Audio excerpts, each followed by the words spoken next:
Let's get to callers for Jeffrey Butts. Let's hear first from Rick in Temple Hills, Maryland. Rick, go ahead. Yes, sir. How y'all doing today? Doing fine. Thanks, Rick.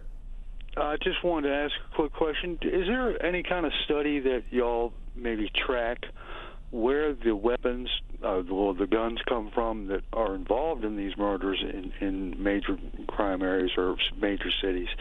Are they coming from, are they more locally attained and then therefore used locally, or are they being basically imported from lax gun law states into like major cities because of the easy access of those states? And one other quick question: during COVID, are violent criminals being let out more often because they don't want to have them all, I guess, gathered together in hopes of mitigating, an outbreak? Thanks a lot. Okay. Well, the first question, tracking guns is not my area of expertise, but I know enough about it to know that your supposition is correct. That I remember I was living in Chicago for a while when they were able to do gun tracing, guns used in crime. A lot of them came through other states, surrounding states with less restrictive laws.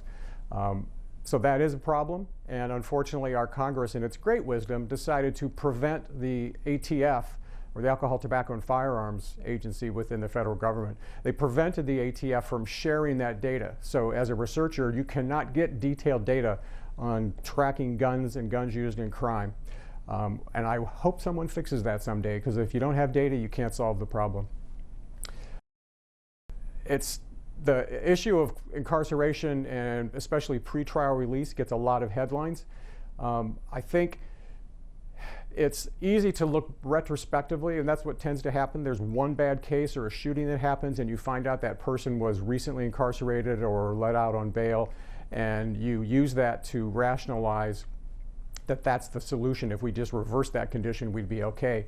The problem is a lot of people come through the court system and through the pretrial hold system, and you have to make judgments about who you want to spend the precious resources on to hold them.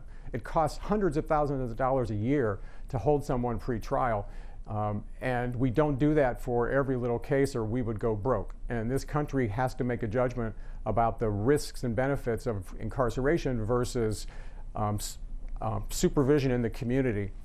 And I think people do a pretty good job at that, and we're getting better at it. But again, the rhetoric and the inflammatory arguments about this can sometimes hold back policy. And I hope that gets better as well. This may seem like sort of an obvious question, but is there a standard definition that you use, that the FBI uses, of what defines a homicide? Yeah, there are different gradations, and obviously a death resulting from a crime. They use terms like felony homicide, or it just depends on the intent of the person, the crime it may be associated with, the degree of violation, or if you could argue at all that it was unintentional or accidental. There's lots of criminal judgments that go into that. And the other problem is states vary on how they do this.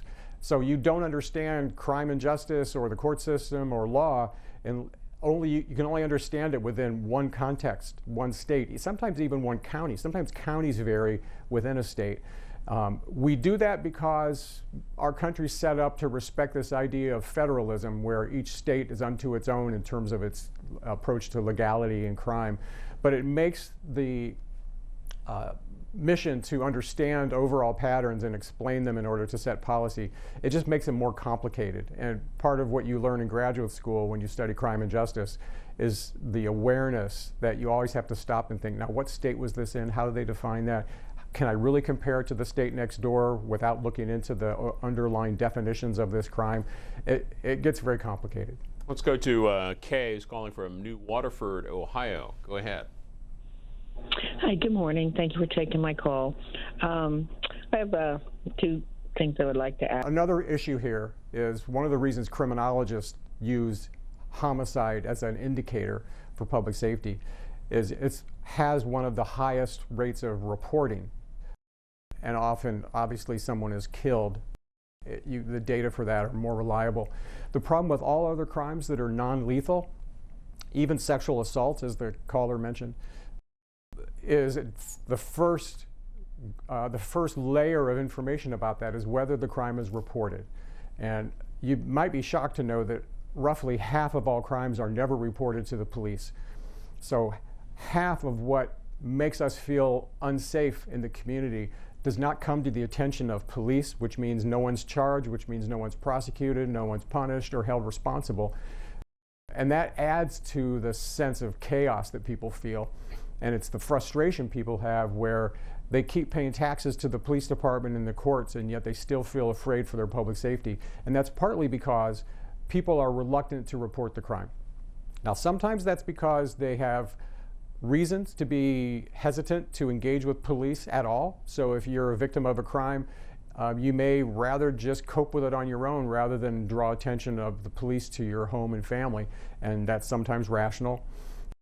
Another cause of this uncertainty, though, is the bureaucracy of policing. And one of the reasons people think about defunding the police as being a negative thing is that if we reduce resources that go into investigations, we will know even less about crimes that are happening in the community. But I understand the motivation behind the defund slogan. I think it's just a bad slogan. If any time when someone says defund the police and then their next comment is, well, what I mean by that is, that's not a good slogan that you have to constantly explain. So I think here in New York City, there's some initiatives going on right now called Reform and Reinvent Policing. And that's probably a more productive slogan because it suggests the need to improve the approach to law enforcement, improve the impact on the community, and make it more transparent, as opposed to just cutting budgets and then letting people figure out what the new reality is. Let's go to Rick in Annapolis. Good morning. Yeah, the one thing I can agree with from that call is that we have been here before. You referred to the 1960s. There's a book, if anyone's interested, I don't know this person, but Elizabeth Hinton from Yale, Hinton, wrote a book called From the War on Poverty to the War on Crime, which I've been reading lately. And it's about the 1960s and the reaction to the social uprisings that resulted, often from police violence, that in our history are very well known. People refer to the Watts section of LA in '65, Newark and Detroit in 1967. And what that did was raise the anger that people had about crime and about social disturbance, and derailed some policies that were being developed by the Kennedy and Johnson administrations to support poor communities, to provide more services, to really make a pathway into the middle class, if you would, and using federal dollars to provide that support.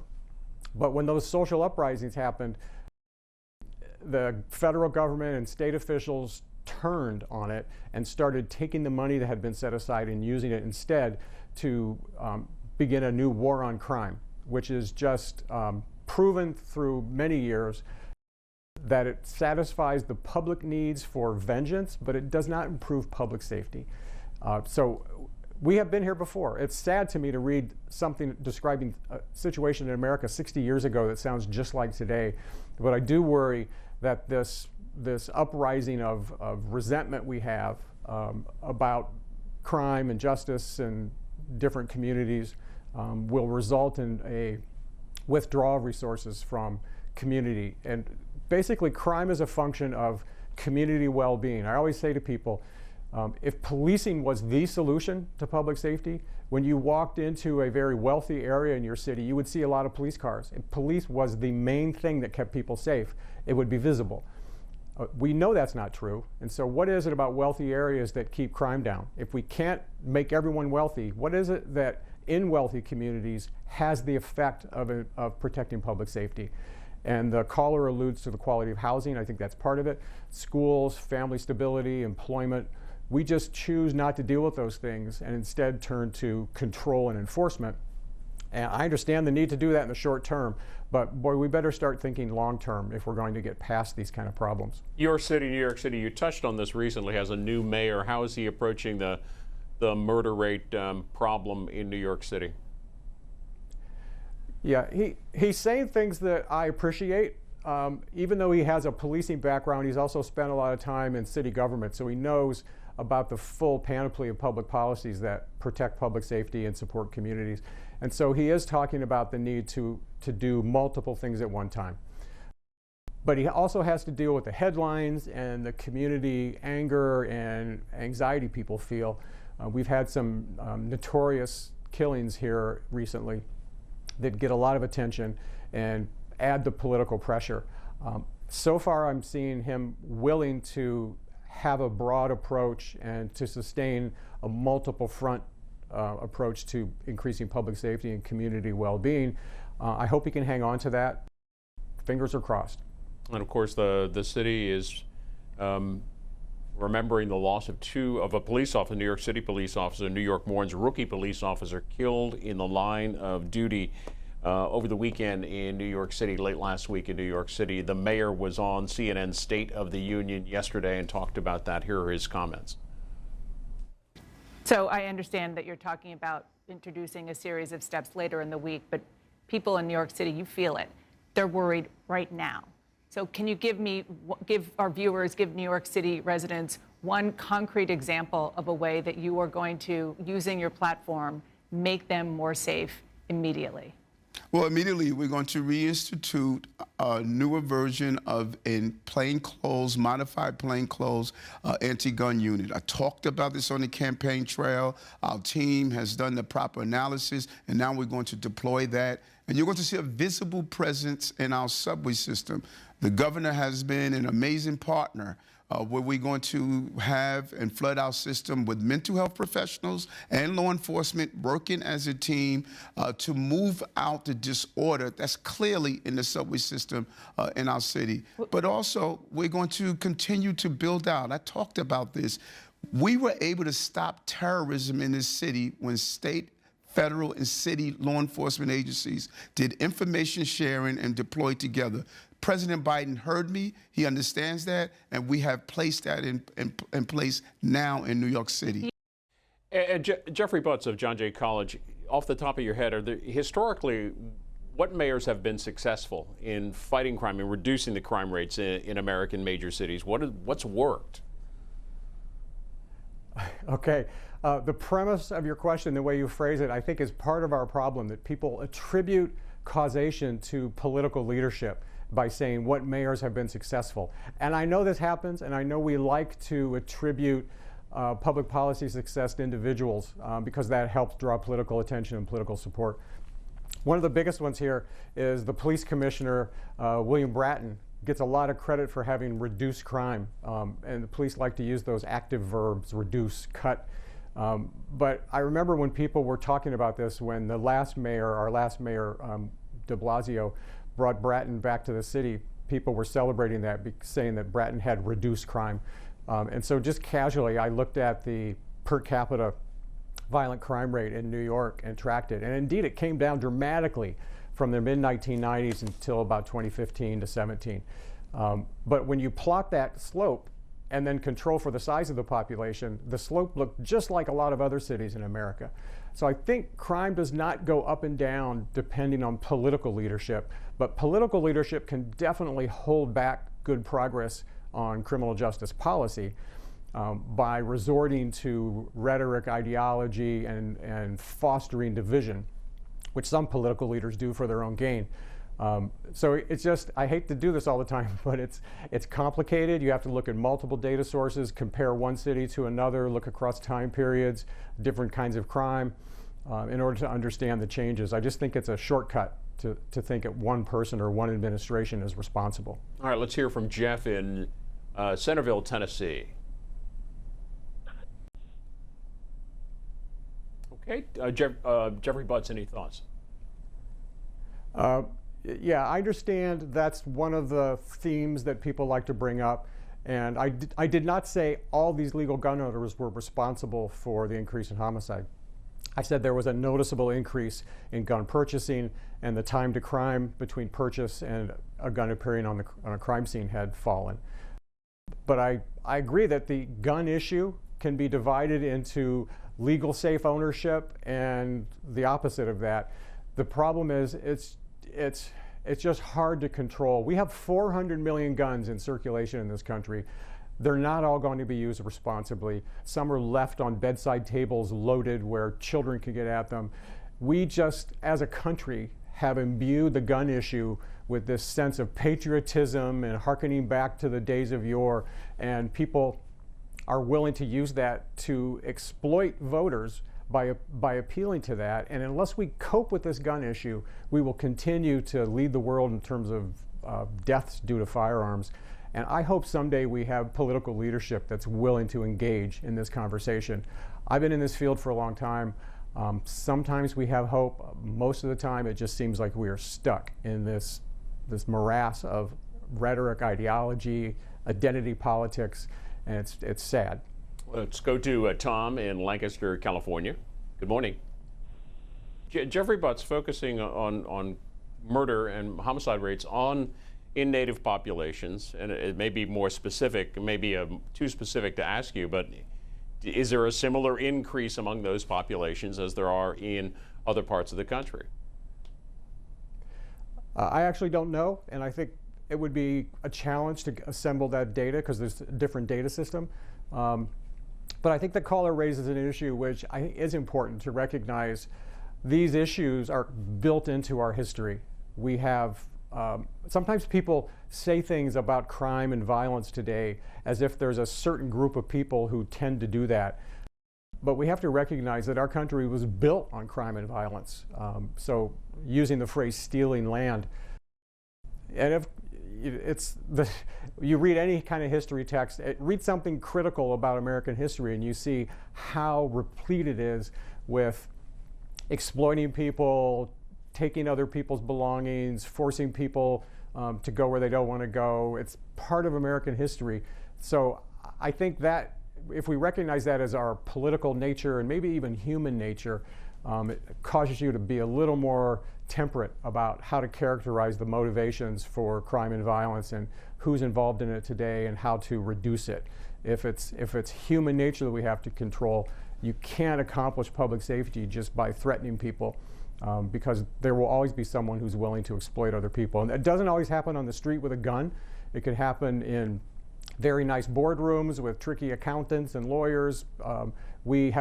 If you define crime that way, as exploiting other people for personal gain, it's human nature, and it's something that we need strong communities and strong civic society to control, not just force, coercion, and punishment.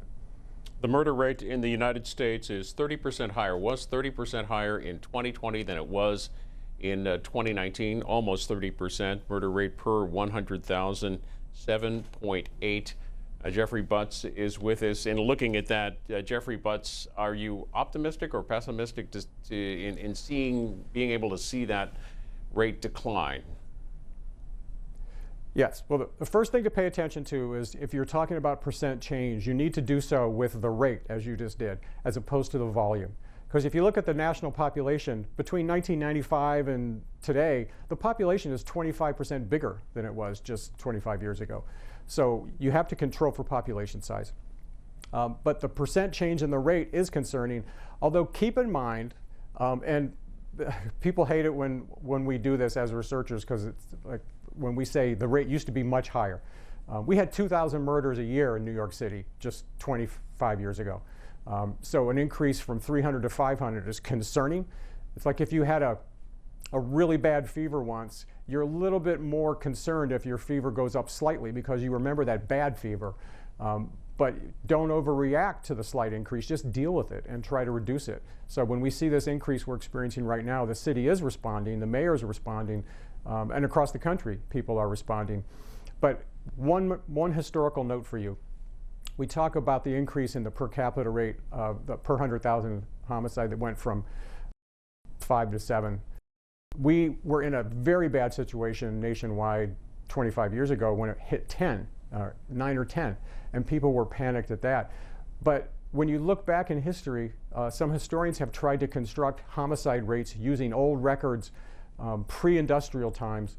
There's a researcher that looked at church records in Europe, because people would often note a murder in their church during the funeral probably. And so he went back and found these old church records from the 1600s or 1700s and documented or estimated homicide rates in excess of 100 300 years ago, 200 years ago. So society is safer than it's ever been, but we expect more than that. We expect to increase public safety to the extent we can, and when it starts to slip away from us, we have to act, and I think that's what's happening right now. Let's hear from Kathy in Tomo, Wisconsin. There is a connection between the mental health issue and the public safety issue, but it's in a way the opposite of what most people presume, that people with mental health challenges, and especially homelessness and mental illness, are more likely to be victims of crime than they are to be offenders or to perpetrators of crime. But it is a problem that the presence of obvious homelessness in the community increases that sense of social disorder, and it makes people feel less safe. And part of how we keep ourselves safe is by reminding one another that we're a community. And when it's clear that a city or community doesn't care enough to provide adequate housing or access to housing for everyone, it just gives you that feeling that things are coming apart. And during the pandemic, we've seen that here. I've been in New York City virtually the entire time, and the incidence of people sleeping on the sidewalk has increased, and it's concerning, especially when you see these are not people that were homeless for a long time, or you can see their belongings as they're sleeping. The things around them, they've clearly had a home in the recent past, and now they're carrying their belongings with them and trying to catch some sleep at night. It's very concerning, but they are not the cause of public safety problems. They're often the victims of public safety problems. Another New Yorker tweets this. He says, they say that I live in Harlem, New York City. I have no issue with cops, but I've been in too many instances in which the NYPD has a presence in the area, like it's the West Bank and Gaza Strip, as that mentality is in other cities across the country. Yeah, it's hard to know the extent to which the overreaction to public safety is part of the challenge of public safety. But I think when you ask people in communities, mostly they want safety and they want their neighborhoods to be okay. And if that takes policing, they'll accept it. But I think at some point we have to recognize that's a shortcut to public safety. And again, I have friends that we have this argument all the time. Those of us who talk about long-term solutions or what's dismissed as root causes can be portrayed as uncaring or privileged. And the people who make the other argument that we need to react right now, we need to bring the police in, can be characterized as authoritarian and shortcut and disregarding the social structural causes of public safety challenges. I just hope we can meet in the middle and talk about facts and evidence and decide what the most appropriate and effective approaches are to ensuring public safety, and get away from these identity politics, tribal issues.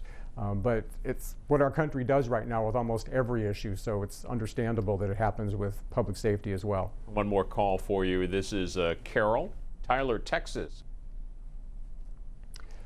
Oh, you bring up an important issue, which you use the phrase penalty and alluded to the leniency of the penalty or the need for more severe penalties. I think one important thing that everyone needs to understand is those of us who talk about crime and justice and public safety all the time, we often use the phrase deterrence, which is the combined effect of multiple policies to try to keep crime under control. And we know that deterrence is accomplished partly by the severity of penalties, but it's also partly this, what we would call the certainty and the celerity or swiftness of penalties.